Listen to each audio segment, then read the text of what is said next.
مساء الخير. بصوا بقى، استاذ مينا جايب لي العجله دي، جابها لي مخصوص من محرم بيه لحد هنا، بس هو واخد حقه، والله العظيم واخد حقه وزياده.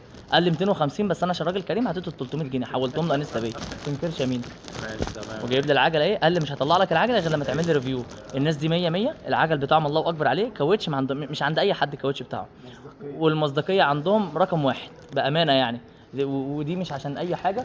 وبيركب كمان بص زمزميات، ولو عايزين اضاءه بيركب، عنده اكسسوارات، عنده كل حاجه. مينا رقم واحد في اسكندريه. مرضي ولا اقول حاجه تاني؟ لا تمام. بامانه. شكرا. خدت بيها لفتين ما خرصمتش منك حاجه، ها؟ عشان قاعد قال لي العجله دي بتاعتك، وقعد يلف هو بيها، يقول لي انا بجربها لك. بتجربها لي ليه يا باي؟ ما هي انا عارف انها سليمه، بس مش مهم، قلت خليه ينبسط. عايز حاجه تانية يا مينا؟ شكرا. والراجل المحترم ده اللي تعبينه معانا اهو، ده اللي تعبينه معانا رايح جاي، عشان هو معاه عربيه فبيجيبه بقى معاه. تمام مرضي يا باشا؟ كده. على السلام عليكم.